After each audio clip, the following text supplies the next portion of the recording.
Morning class. आज आपका English में second chapter the last spring, जो कि प्लेनिंगो में है, पार्ट सेकेंड पढ़ाया जाएगा। आपके पास एक पार्ट इसका पहुंच गया है, ये सेकेंड पार्ट होगा आपका। आज पैराग्राफ 8, 9 एक साथ होंगे, 8, 11, 12, 13, 14 साथ में 9 8 वर्ड। ओके, पिछले वाले पार्ट में हमने पढ़ा कि राइटर उन बच्चों के बारे में जिक्र करता है जो कूड़ा पीते हैं, जो कचरा उठाने वाले बच्चों का जिक्र करता है। वो ये बताता है कि दिल्ली में एक स्थान है, जो दिल्ली के पास, दिल्ली में नहीं, दिल्ली से थोड़ी दूर एक स्थान है जहाँ पर ये कूड़ा बीनने वाले रहते हैं। सीमापुरी जो स्थान है दिल्ली के समीप, वहाँ पर ये कूड़े बीनने वाले रहते हैं। वो कूड़ा बीनने वाले वो व्यक्ति हैं जो 1971 के बांग्लादेश के बनने के समय भारत आ गए थे शरणार्थियों के तौर पर। अब इसके आगे बढ़ते हैं। Paragraph 8, 9 Said to wearing tennis shoes that looks historic in the discolored shirt and short. Someone gave them to me. He said to manner of an perhaps refusal to his rich. शायद भी tennis के shoes पहने जो उसके रंग उड़े देखकर के कमीज के साथ अजीब लग रहा था। वो ये किसी ने मुझे दिए थे स्पष्टीकरण के रूप में। साहिब आलम जो पूरा नाम था, तो उसको हम शॉर्ट में साहिब बोलते हैं। साहिब जो कि एक टेनिस के शूज पहने था और ऐसे कपड़े रंग बिरंग के पत्ते पहने था जिनके कलर उड़ गए थे। जब उससे पूछा तो उसने बताया कि किसी ने ये कपड़े मुझे दिए हैं और ये जूते भी दिए हैं। तो मुझे उन जूतों को देख करके ऐसा लगा जैसे कि कोई रईस घर के लड़के ने इन जूतों को फेंका होगा, और फेंका है जिनके तल्ले में, यानी जूतों के निचले हिस्से में छेद हो गए थे, और जिसे साहिब ने उठा लिया। नौमा है इसमें, this morning Sahib is on his way to make boat in his hand in a steel canister. I now work in a tea stall down the road, she says, pointing in the distance. I am paid 800 rupees and all my meals. Judge is like his job on master. आज सुबह साहिब मिल की booth की तरफ जा रहा था। उसके हाथ में स्टील का एक जार था। मैं अब सड़क के उस तरफ चाय की रेहड़ी पर काम करता हूँ। दूर इशारा करते हुए वह कहता है, मुझे 800 रुपये मिलते हैं और पूरा भोजन मिलता है। क्या वह काम से प्रसन्न है? मैं पूछता हूँ। मैं पाता हूँ कि उसके चेहरे में वो फिक्री के भाव गायब हो गया है। स्टील का जार उस प्लास्टिक की बोरी से भारी लगता है जिसे वह आराम से अपने कंधे पर उठाया करता था। बोरा उसका था, जार चाय की दुकान के मालिक का था। अब साहिब खुद का मालिक नहीं रह गया था। मैंने क्या देखा, अगली बार मैंने उसे एक मिल्क बूथ की दुकान पर जाते हुए देखा और उसके हाथ में जार था। जब मैंने उसने दूर से मुझे बताया कि मैं दुकान में काम करने लगा हूँ, मुझे 800 रुपये मिलते, पूरा भोजन मिलता है, और तो मैंने उसके हाव भाव में देखा कि बेफिक्री का भाव नहीं था। अब उसका मालिक वो दुकानदार था, अब वो स्वतंत्र नहीं था। Paragraph number 10। Mukesh family is among them. None of them know that it is illegal, but children like to work in glass furnace with high temperature and leaky cells without air and lights. That's the law of ignorance. Despite long years of hard labor, first as a tailor, then a bangle maker, he has made a renovate a house, send his two sons to school, or is the manager who will teach that them what he know the art of making bangles. Mukesh का परिवार भी उन्हीं में से एक है।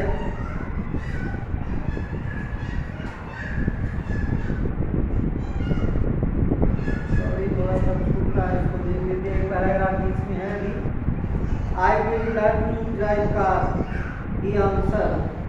Mukesh insisted on being his own master. I am a motor mechanic, he announced. Do you know anything about car? I asked. We learned to try a car, he answered, looking straight into my eyes.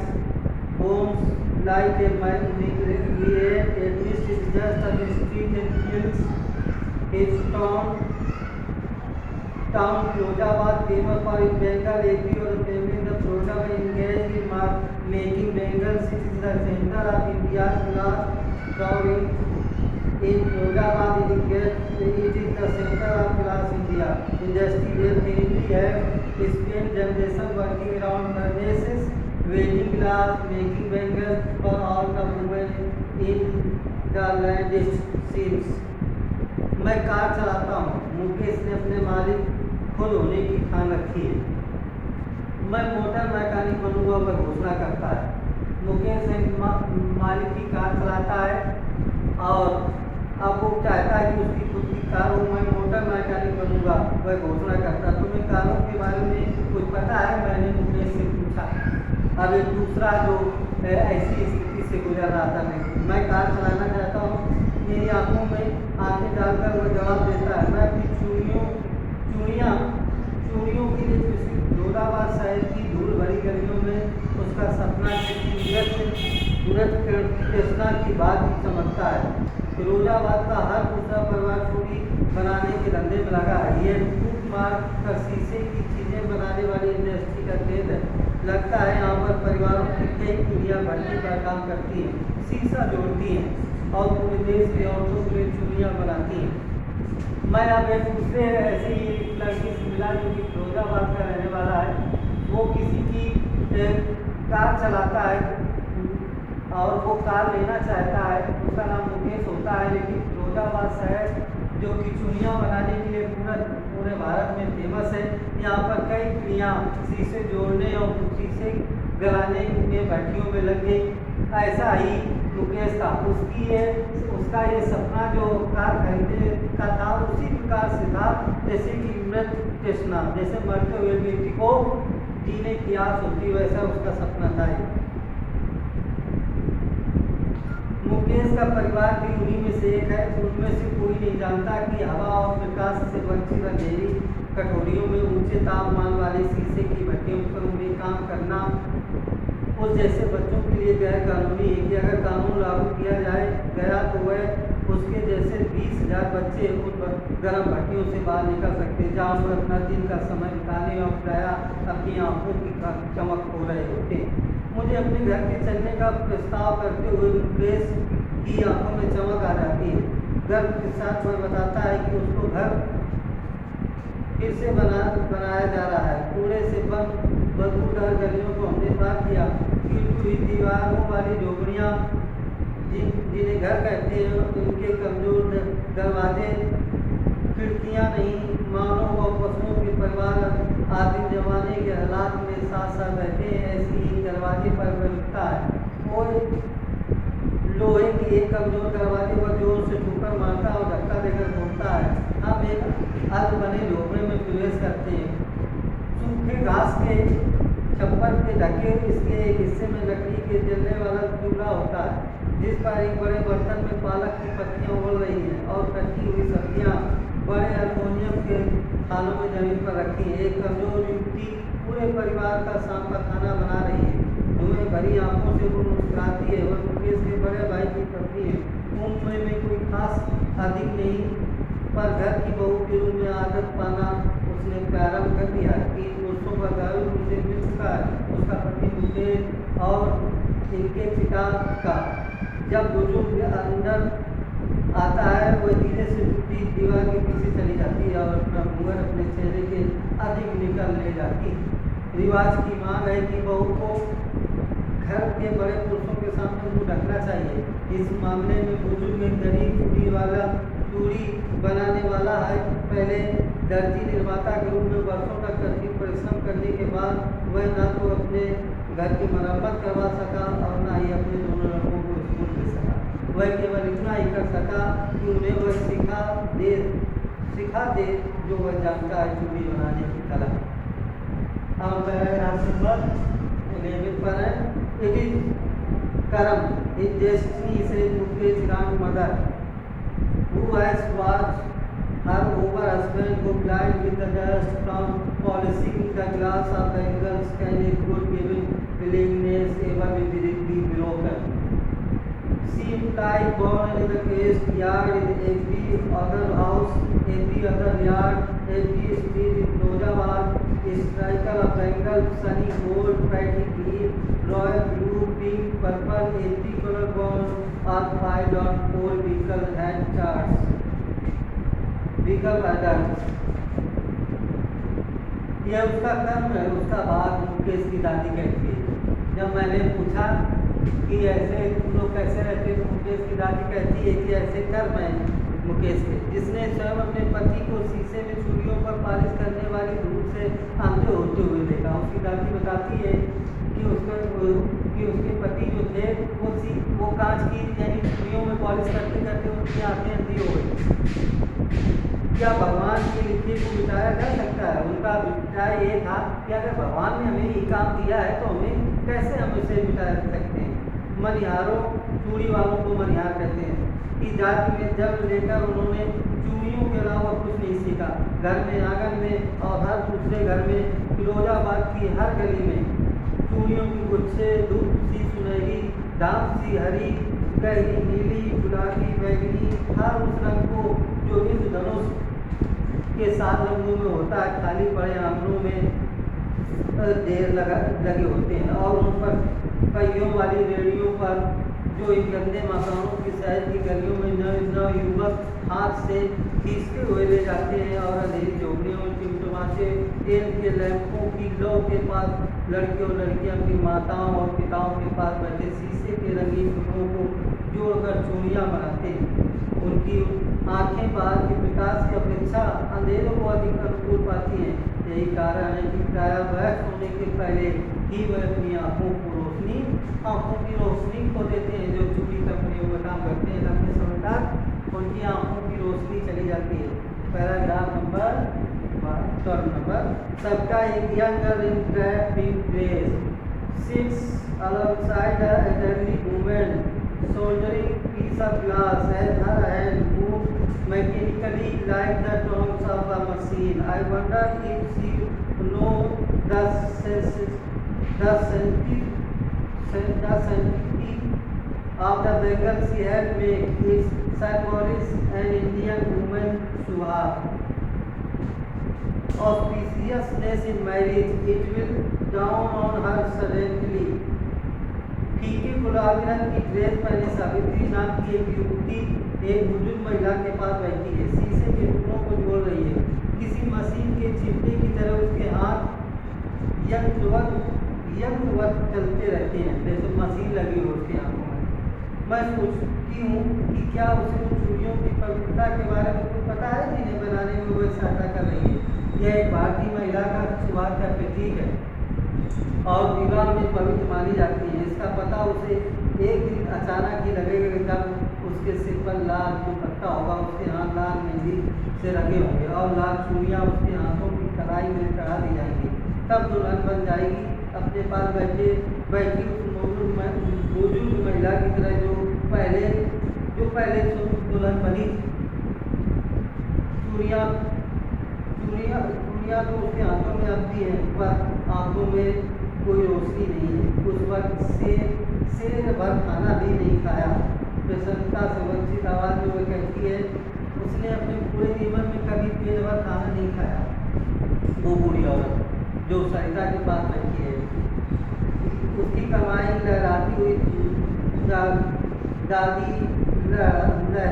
दाढ़ी वाला उसका बूढ़ा पति कहता है मुझे चूड़ियों के अलावा कुछ नहीं पता, मैंने सिर्फ इतना किया कि परिवार के रहने के लिए मकान बनवा लिया। चूड़ी की कंपनी में काम करते थे। Paragraph number 13 Hearing him, one wonder if he achieved what many have failed in their lifetime. He has a roof over his head, the carry of not having money to do anything except carry a business of making bangles, not even enough to eat. Things in every home. The young man echo the lament of their elders. Little has moved to with time.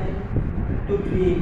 Why not organize yourself into a cooperative? I asked a group of young men, greed and injustice. उसकी बात सुनकर लगता है कि उसने कुछ ऐसा पा लिया जो बहुत से लोग अपने जीवन में नहीं पा पाते।